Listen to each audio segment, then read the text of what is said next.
In the desert of Middle Egypt, about 300 kilometers south of Cairo, there is a stretch of ground that should be empty. It isn't. Because under the sand lies a city, not a village, not a single temple, a capital.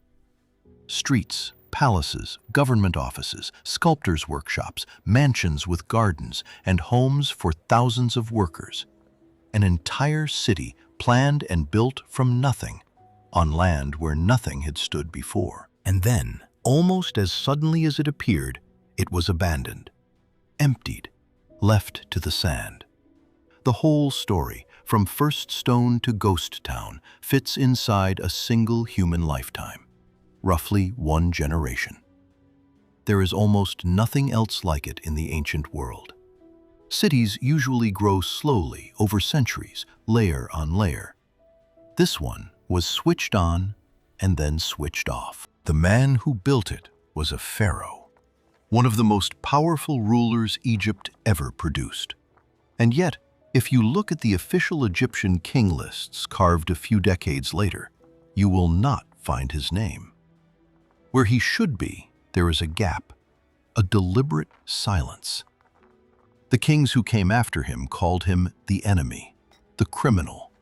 They tore his city apart and tried to erase him from history completely, to make it as if he had never existed at all.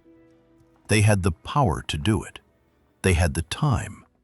They had every reason. And here we are, thousands of years later, still saying his name. This is the story of Akhenaten, the king Egypt tried to forget, and the city the desert refused to give up. To understand how strange what he did really was, you first have to understand the Egypt he inherited. This is the 18th dynasty, around 1350 BCE. Egypt is not just a kingdom. It is the richest, most powerful empire on earth. Its reach stretches from deep in Nubia in the south to the edge of Syria in the north. Gold flows in from the desert mines. Tribute flows in from conquered lands. The temples are overflowing. And that last word, temples, is where the real story begins. Because in Egypt, power did not belong to the king alone. For centuries, the priesthood of the god Amun, based at the great temple of Karnak in Thebes, had been growing. Every victory, every grateful pharaoh had handed them more. More land, more gold, more grain, more people. By now, the priests of Amun controlled vast estates and a fortune that rivaled the throne itself. They crowned kings and spoke for the gods. They had become an empire inside the empire. A young prince named Amenhotep grows up inside this world. He is not the heir. He has an older brother meant for the throne, and he is a second son, easy to overlook, kept to the side of the royal story. And then his brother dies. The overlooked son becomes Amenhotep IV, and from somewhere, no one fully understands where, he has arrived at an idea that will set him against the most powerful institution in his kingdom. The question hanging over Egypt was simple and dangerous. Who really rules here, the king or the priests of Amun? Akhenaten was about to answer it. For the first few years, Amenhotep IV rules much like his father. But something is shifting. He begins to raise up a god that, until now, had been minor, the Aten. Not a human-shaped god with the head of a falcon or a jackal. Not a statue hidden in a dark sanctuary. The Aten is the visible disk of the sun itself. Light, warmth, the thing that makes life possible, shining down on everyone equally. At first, the Aten simply grows in importance. Then it rises above everything. And then the king does something no pharaoh had ever done. He doesn't just promote his god. He begins to push the others aside. Funding to other temples is cut, and the great rival, Amun, god of the Karnak priesthood, is singled out. His name is chiseled out of inscriptions across Egypt. His temples are closed. The empire inside the empire has its income switched off, and the king changes his own name. Amenhotep means Amun is content. He will not carry the name of a god he is dismantling. He renames himself Akhenaten, he who is effective for the Aten. With his own hand, the king erases his old self. For centuries, people have asked one huge question about this moment. Is this the first time in recorded history that a human being insists there is really only one God worth worshipping? The first monotheist? Scholars still argue. Some say yes. Others say it was closer to lifting one God far above the rest than to denying the others exist. But there is a second, stranger question that has followed Akhenaten for 3,000 years, one we will come back to. Not only was he the first believer in a single God, was he, in some sense, a prophet? Before we follow him into the desert, we have to talk about his face. Because the moment Akhenaten took power, something bizarre happened to Egyptian art, and to the way the king allowed himself to be shown. For 3,000 years, pharaohs had been carved the same way. Broad shoulders, flat stomach, perfect, athletic, ageless, godlike bodies. It was a visual language of power, and nobody broke it. Akhenaten broke it on day one. In his statues, he appears almost alien. A long, narrow face, a pointed chin, heavy, slanted eyes, full, drooping lips, a thin neck, and below that, a body no pharaoh had ever allowed. A soft, rounded belly, wide hips, full thighs, almost no hard muscle. Some of the colossal statues from his early reign are so strange that the people who first dug them up weren't sure what they were looking at. So what was wrong with the king? For over a century, people have proposed answers. One school looks for a medical explanation, a genetic disorder that reshaped his body. Names get thrown around: Marfan syndrome, Froelich's syndrome, and others. The problem is that several of these conditions would have made it nearly impossible for him to father children, and he fathered at least 6 daughters. The DNA work done on his likely family has found no clear proof of these diseases. So there is a second explanation, and most Egyptologists now lean toward it.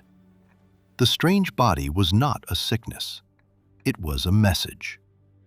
If the Aten was the single source of all life, father and mother of everything, then perhaps the king, the Aten's living image on earth, had to be shown as both male and female at once.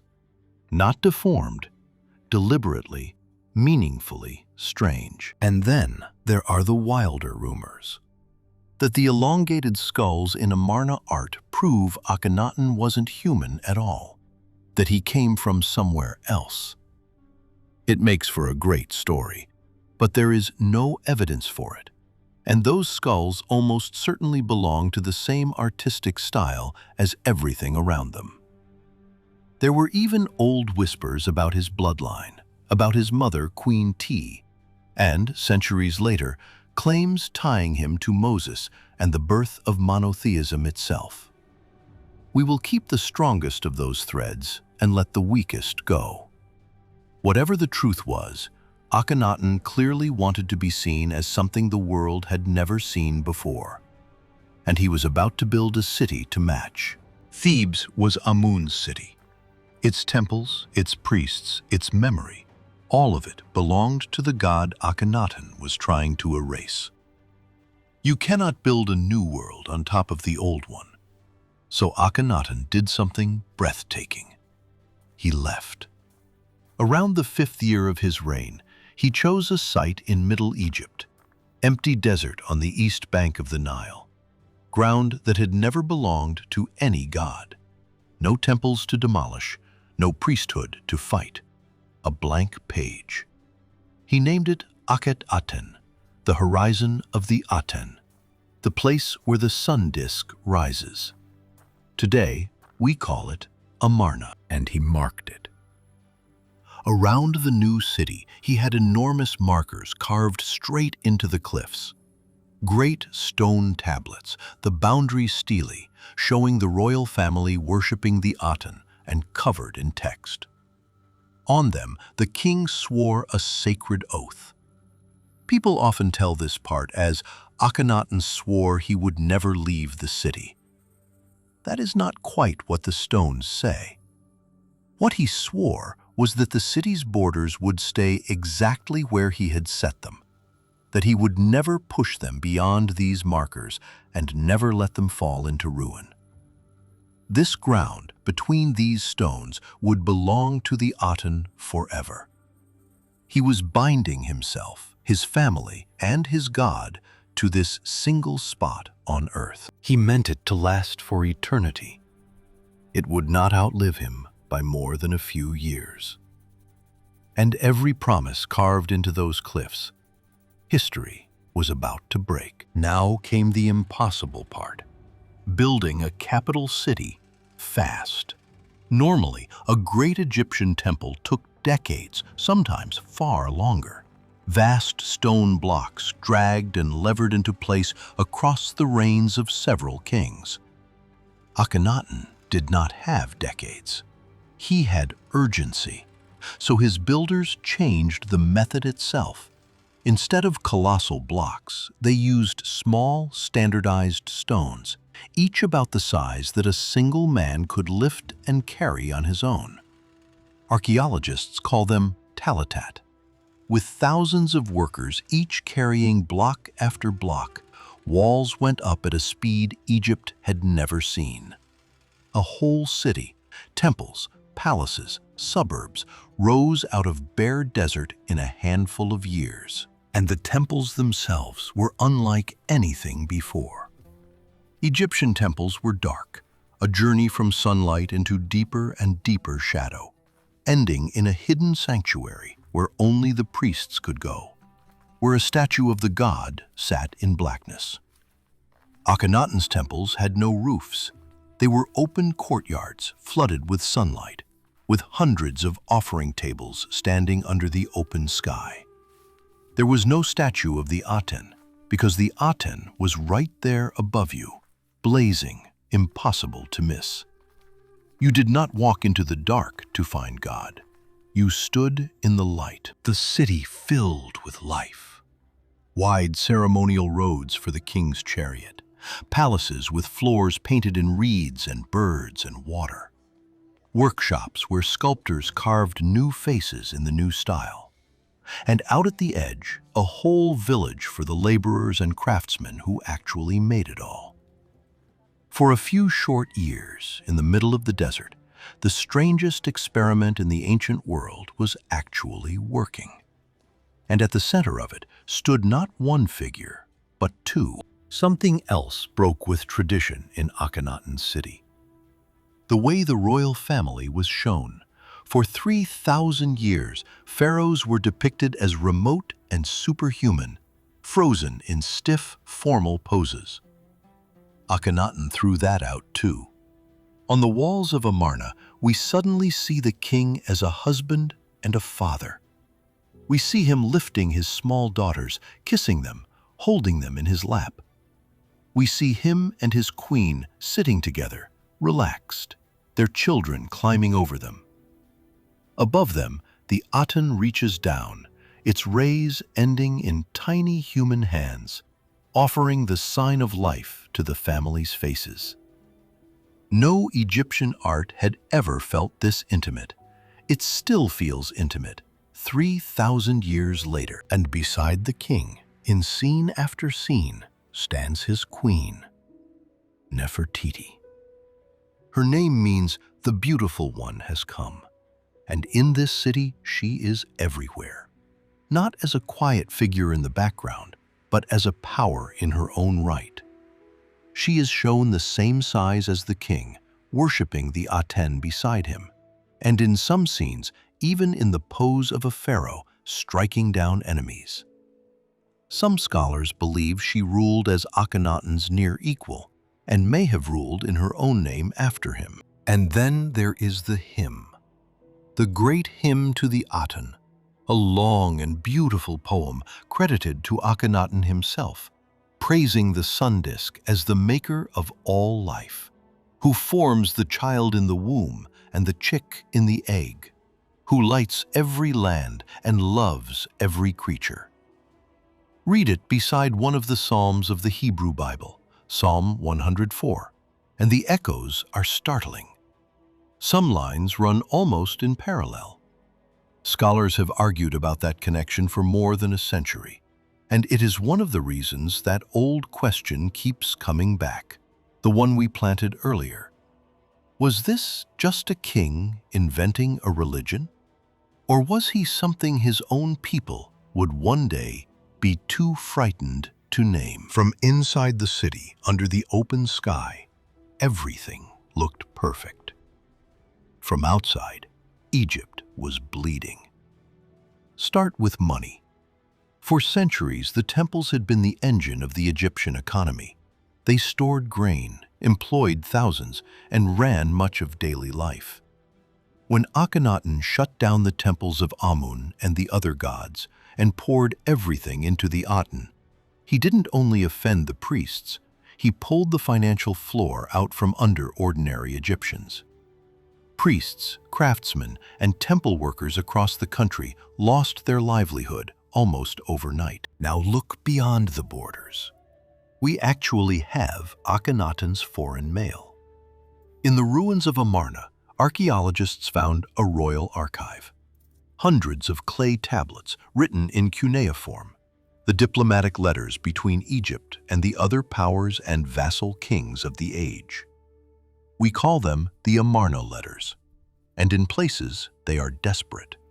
Egypt's allies and vassal rulers in the lands of Canaan and Syria write again and again, begging for help.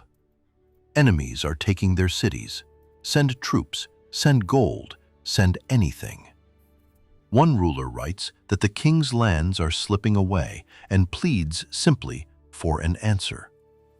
And from Egypt, the superpower, the richest throne on earth, too often the answer is silence. While the king gazes into the sun in his perfect new city, the empire his ancestors built is quietly coming apart at the edges. The most radical religious vision the ancient world had ever produced was being paid for by people who never agreed to it.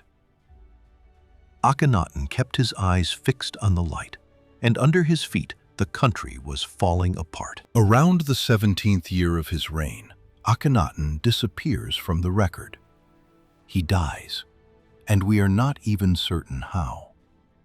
There are hints in those final years of disaster inside the city. Some scholars suspect an epidemic swept through the ancient Near East and reached Amarna. Members of the royal family vanish from the records in quick succession, including several of his own daughters. The perfect city may have become a city of the dying. What follows is one of the most confusing stretches in all of Egyptian history. There are one or two shadowy successors, names like Smenkhkare, and a mysterious ruler called Nefertiti, who some researchers believe may have been Nefertiti herself, reigning under a new name.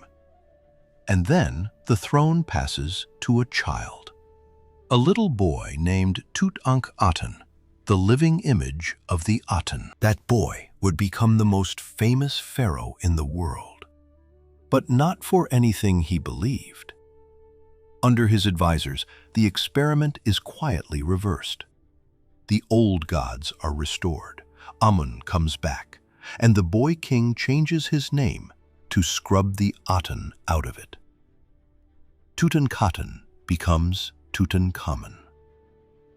The court abandons the city in the desert and moves back to the old centers of power. The lights of Akhenaten go out. And here is one of the great mysteries. Akhenaten had a magnificent royal tomb prepared in the cliffs behind his city. When it was found, his body was not in it. It was empty. So where is he? The strongest candidate is a battered, stripped mummy found in a small tomb in the Valley of the Kings, known only by a number, KV 55. In 2010, DNA testing suggested this man was the son of an earlier pharaoh and queen, and the father of Tutankhamun. Exactly what Akhenaten should be. Many experts think it is him. Others still aren't convinced and argue it could be a brother or a successor. After 3,000 years, we still cannot say for certain that we have found the body of the heretic king. He spent his whole life trying to control how he would be remembered. He didn't even get to control where he was buried. The kings who came after did not simply move on. They went to war with his memory. Once the dust settled, the rulers who followed, and above all, a general-turned-pharaoh named Horemheb, and later the kings of the Ramesside line, set out to erase Akhenaten completely. His beautiful city was not just abandoned, it was dismantled. Workers pulled it apart, stone by stone, and those small, convenient talatat blocks, so easy to carry up, were just as easy to carry away. They were hauled off and reused as cheap fill inside the monuments of other kings. His statues were smashed. His name and his sun god the Aten were chiseled out of inscriptions. And when later scribes drew up the official lists of Egypt's kings, the records of who had legitimately ruled, they simply left him out. The years of Akhenaten and his immediate successors were folded into other reigns, as if that time had never happened. In the few places he could not be ignored, he was not called by name. He was that criminal, the enemy of Akhenaten. Think about what that means. This is one of the earliest, most deliberate attempts in human history to delete a person from the record. Not just to defeat him, but to make it as though he had never existed at all. A coordinated erasure of a king, a queen, a city, and a god. It very nearly worked. For more than 3,000 years, the world forgot that Akhenaten had ever lived. They had the chisels, they had the power, they had the centuries, and still they failed. Here is the irony that ends the story. The thing that was meant to bury Akhenaten is exactly what saved him. Because the city was abandoned and left to the desert, it was never built over. No later capital rose on top of it to grind it to dust. The sand simply rolled in and covered everything and held it, almost untouched, for 3,000 years, frozen almost exactly as it had been on the day it was left. And slowly, it came back. In 1887, a local woman digging in the ruins found those clay tablets, the Amarna letters, and the lost diplomatic voice of a vanished age suddenly spoke again. Then, on the 6th of December, 1912, a German team digging in the workshop of a sculptor named Tutmosis lifted out of the sand a painted limestone bust of a woman, Nefertiti. Her face, one eye still left unfinished, became almost overnight one of the most famous images on Earth. The queen the pharaohs tried to erase is now instantly recognized by millions who have never heard of the man who tried to erase her. But notice something. We've found her face. We have never, for certain, found her. To this day, no one can point to Nefertiti's tomb and say with certainty, she is here. One battered mummy from the Valley of the Kings, the younger lady, was once announced as Nefertiti, but the DNA pointed somewhere else. In 2015, a respected Egyptologist argued she might be hidden behind a wall in Tutankhamun's tomb.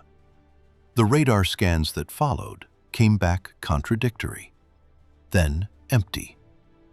The most famous face of the ancient world still has no grave we can name. So the experiment failed. The city fell. The names were chiseled away, the body lost, the queen's tomb still missing. By every measure, the men who set out to erase him should have won. And yet, here you are, knowing his name. They tried to erase him, and the sand, the very thing that was meant to bury him, is exactly what kept him. It hid his city and his lost queen, and held them safe until the day the world was ready to look again.